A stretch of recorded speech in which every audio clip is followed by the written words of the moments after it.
అంటే ఒకసారి ఇప్పుడు జగన్కి ఇచ్చారు కాబట్టి నెక్స్ట్ చంద్రబాబుకి ఇస్తారని కోరుకుంటున్నారు. ఎందుకు చంద్రబాబు నాయుడు అనుకుంటున్నారు? ఎందుకంటే ఒకసారి ఆయన గెలిపిస్తారు, ఒకసారి ఇది గెలిపిస్తారు నా ఫీలింగ్. అంటే చంద్రబాబు నాయుడు పరిపాలనలో ఉన్నప్పుడు ఎలాంటి డెవలప్మెంట్ చేశారు? ఆయన చాలా ఏమంటారు ఇండస్ట్రీని సాఫ్ట్వేర్స్ చాలా బాగా చేశాడు. అక్కడ వాళ్ళకి చాలా అన్ని రకాలుగా చూశాడు.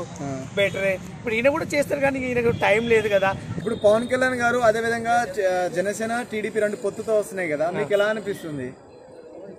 హ్యాపీ ఇద్దరు పక్క ఇక పవన్ కళ్యాణ్ ఫ్యాన్స్ చాలా మంది ఉన్నారు కాబట్టి ఈసారి చాలా మేజర్ తో పవన్ కళ్యాణ్ గారు ముందుకు వస్తారని నేను కోరుకుంటున్నాను. సార్ లాస్ట్ టైం 2 చోట్ల పవన్ కళ్యాణ్ గారు ఓడిపోయారు కదా, ఈసారి గెలిచి అసెంబ్లీకి వెళ్తారనుకుంటున్నారా? ఈసారి పక్క వెళ్తాడు, నా మాట సంవత్సరం పక్క వస్తాడు. శాసనమా? అంటే ఇప్పుడు ఆ లోకేష్ గారు ఇవ్వగల మాత్రం ఎలా అనిపించింది మీకు? ఈయన కష్టపడుతున్నాడు బాగా గెలవాలని, ఇంకా బాగా ట్రై చేస్తున్నాడు. ఆయన ఫలితం కూడా పండించాలని కోరుకుంటున్నాను. అంటే లాస్ట్ టైం అతను లాస్ట్ టైం తనకి ఇంగ్లీష్ అంటే తెలుగు రాక చాలా ఇబ్బందులు పాలయ్యాడు కదా, అంటే ట్రోలింగ్ చేశారు చాలా మంది. వాళ్ళకందరికీ ఏమంటారు? ఇప్పుడు బ్రహ్మాండమైన తెలుగు మాట్లాడుతున్నారు కదా లోకేష్ గారు. లోకేష్ గారు తెలుగు బాగా మాట్లాడుతున్నాడు. ఆయన కూడా చాలా ఇప్పుడు వాళ్ళ డాడీ దగ్గర కష్టపడుతుండు. ఫలితాలు బలిస్తాయి, గెలుస్తారని అనుకుంటున్నా. మరి ఈసారి ముఖ్యమంత్రి అయ్యే ఛాన్స్ ఉందా లేదా మినిస్ట్రీ పదవికి పరిమితం అయ్యే ఛాన్స్ ఉందా? లేదు, పక్క గెలుస్తాడా?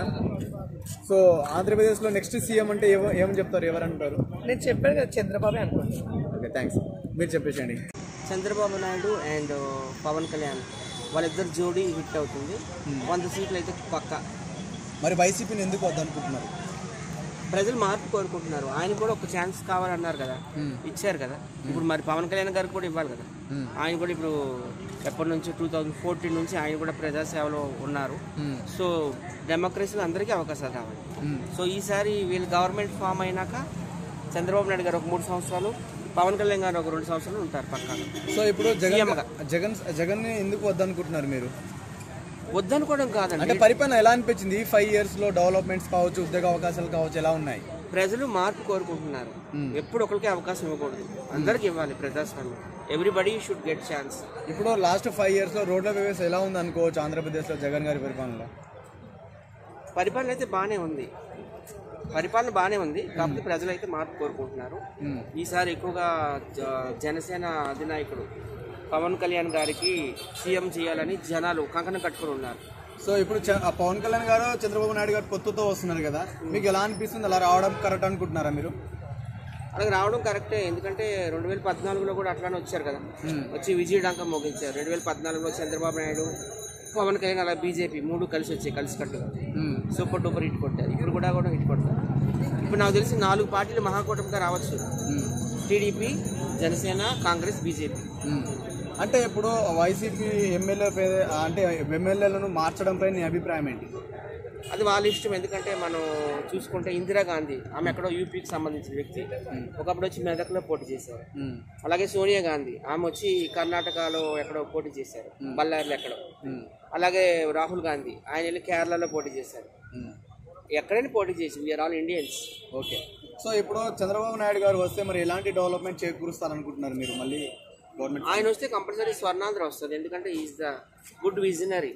మీకు అందరికీ తెలుసు, ఆయన అప్పుడు 14 ఏళ్ళు పరిపాలించినప్పుడు హైదరాబాద్ని ప్రపంచ పటంలో పెట్టారు. ఆయన హైదరాబాద్లో నాకు తెలిసి 30 నుండి 40 లక్షల సాఫ్ట్వేర్ ఎంప్లాయీస్ భిక్ష పెట్టిన వ్యక్తి అతను. చాలా బాగా డెవలప్ చేశారు హైదరాబాద్ని. ఆయన హైదరాబాద్ నిర్మాత ఎవరంటే ఆయనే. వైఎస్ షర్మిల గారు తన పార్టీని వీడి అంటే ఇప్పుడు కాంగ్రెస్లో కలిపేసి మరి అన్నపై విమర్శలు చేయడంపై మీ అభిప్రాయం ఏంటి? ఇప్పుడు కాంగ్రెస్ పార్టీలో ఆమె చేరడం చాలా సంతోషం నాకైతే. ఎందుకంటే ఆమె ఇక్కడ ఒక పార్టీ పెట్టింది, వైఎస్ఆర్ కాంగ్రెస్ తెలంగాణ అని. సో ఆమెకి ఇక్కడ పార్టీ పెట్టినా ఆమె మనసు అంతా అక్కడే ఉంది, ఆంధ్రాలోనే. ఎందుకంటే ఆమె ఆంధ్ర బిడ్డ కదా, ఎంత కాదనుకున్నా. ఆమె అక్కడ జమ్మల మడుగులో పుట్టింది, కడప డిస్ట్రిక్ట్ అనుకుంటా. సో ఆమె మనసు అంతా అక్కడే ఉంది. ఇప్పటికైనా మనసు ఎక్కడ ఉంటే అక్కడికి మనం చేరుకుంటాం. సో ఆమె నాయకత్వంలో కాంగ్రెస్ పార్టీ పుంజుకుంటుందని అనుకుంటున్నాను. అంటే ఇప్పుడు ఎవరికి ప్లస్ అయ్యే ఛాన్స్ ఉంది, ఎవరికి మైనస్ అయ్యే ఛాన్స్ ఉంది? వైఎస్ షర్మిల వల్ల టీడీపీకి ఫేవర్గా అయ్యే ఛాన్స్ ఉందా? చంద్రబాబు నాయుడు గారికి ప్లస్, వాళ్ళ అన్నయ్యకి minus. Okay.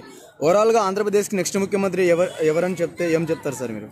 Chandrababu and Pawan Kalyan ఇద్దరు కూడా షేర్ చేసుకుంటారు. పవన్ కళ్యాణ్ ఈసారి అవ్వాలి ఖచ్చితంగా, ఎందుకంటే చంద్రబాబు నాయుడు గారు ఆల్రెడీ 3 సార్లు సీఎం అయ్యారు ఆంధ్రాకి.